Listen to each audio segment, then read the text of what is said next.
Hello viewers, welcome back to my just watty blogs YouTube channel. আজকে একটা নতুন blogs ভিডিওতে আপনাদের সকলকেই স্বাগত। কেমন আছেন সবাই? আশা করি ভালো আছেন। আজকে আপনাদেরকে নিয়ে এসেছি পশ্চিম মেদিনীপুরের একটা গিরিখাতে, যাকে বলা হয় গ্র্যান্ড ক্যানিয়ন অফ বেঙ্গল। দেখুন গনগনি। গনগনি বা বাংলার গ্র্যান্ড ক্যানিয়ন হল শিলাবতী নদীর প্রবাহের ক্ষয়কার্যের ফলে সৃষ্ট ভূমিরূপ। এই ভূমিরূপ পশ্চিম মেদিনীপুর জেলায় গড়বেতা শহরে শিলাবতী নদীর পাশে অবস্থিত।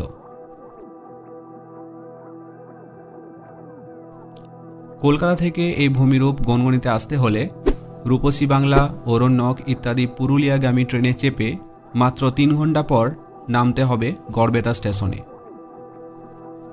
স্টেশন থেকে রিকশায় প্রায় 3 কিলোমিটার গেলেই পাবেন কলেজ মোড়, আর কলেজ মোড় থেকে মাত্র 1 কিলোমিটার পথ হেঁটে পৌঁছে যাবেন গনগনির অদ্ভুত এই ভূমিরূপের সামনে। আর এই ভয়ঙ্কর সৌন্দর্যে ভরা এই ভূমিরূপে রয়েছে ইতিহাস, ভূগোল আর রূপকথার মেলবন্ধন। কলেজ মোড় থেকে পিচের রাস্তা ধরে দুপাশে কাজু গাছের সারি পেরিয়ে একটু এগিয়েই পাবেন গনগনির এই মাঠ। এই মাঠটিতে 4 চাকা গাড়ি পার্ক করে রাখতে পারেন, যার জন্য 150 টাকা পার্ক ফি নেয়। দেখতে পাবেন হঠাৎ করেই এক অন্যরকম দৃশ্য। মনে হতে পারে প্রাচীনকালের কোনো হারিয়ে যাওয়া সভ্যতায় এসে পড়লাম। বাঁধানো সুন্দর সিঁড়ি বেয়ে নেমে যেতে হবে একেবারে গর্জের মধ্যে।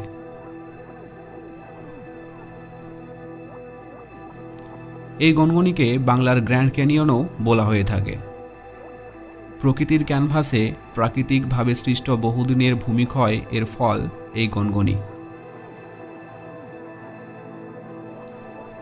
শিলাবতী নদী তার চলার পথে আশ্চর্য সুন্দর ভূমিরূপ তৈরি করেছে।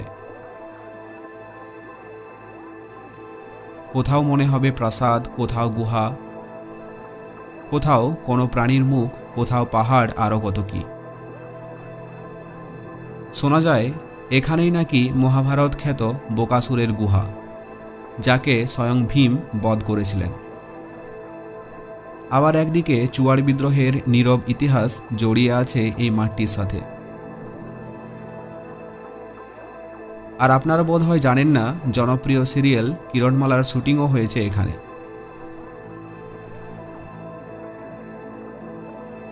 সত্যি যেন রূপকথার এক আদর্শ প্রেক্ষাপট।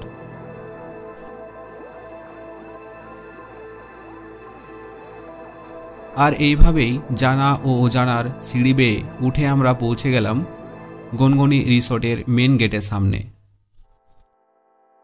সামনে এসে দেখলাম টেরাকোটা স্টাইলে তৈরি করা বেশ কিছু ছবি।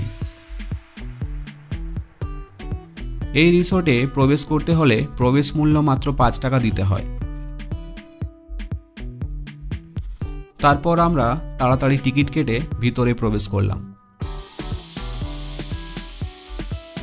যেতে যেতে দেখলাম দুপাশারই সুন্দর সুন্দর অনেকগুলি কটেজ।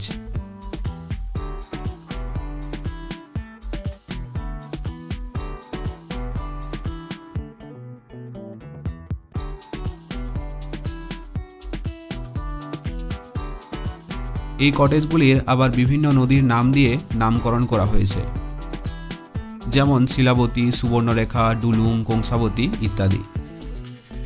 এই কটেজগুলি রাত্রিবাসের জন্য কীরকম ভাড়া রয়েছে তার সম্পূর্ণ তথ্য ডেসক্রিপশনে দিয়ে রেখেছি, সেখান থেকে আপনারা দেখে নিতে পারেন। তারপর আমরা রিসোর্টের ভিতরে এসে পৌঁছালাম।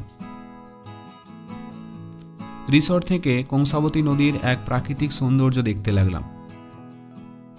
তারপর কাছেই দেখলাম একটা ওয়াচ টাওয়ার। এই ওয়াচ টাওয়ারের বেশ উচ্চতাও রয়েছে দেখছি।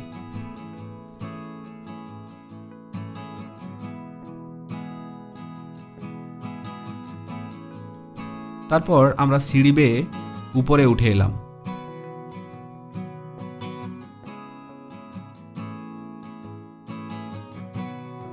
এখানেও দেখলাম কংসাবতীর এক আলাদা প্রাকৃতিক রূপ।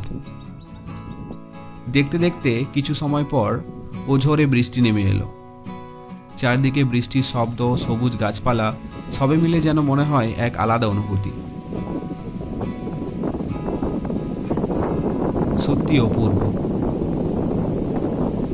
আপনারা অবশ্যই একবার হলেও এখানে এসে এই অনুভূতির সাক্ষী হবেন।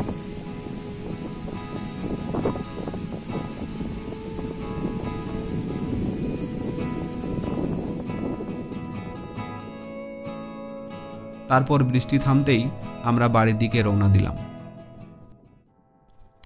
এই ছিল আজকের ভিডিওটি যদি ভালো লেগে থাকে তাহলে অবশ্যই একটি লাইক করে দিও। আর যদি এই চ্যানেলে তোমরা নতুন হয়ে থাকো তাহলে অবশ্যই সাবস্ক্রাইব করে পাশে থাকা বেল আইকনটি প্রেস করে রাখো এরকম নতুন নতুন ইন্টারেস্টিং ব্লগস ভিডিওগুলির সবার আগে নোটিফিকেশন পাওয়ার জন্য। তো চলো, দেখা হচ্ছে নেক্সট কোনো ইন্টারেস্টিং ভিডিওতে। ততক্ষণ পর্যন্ত বাই বাই।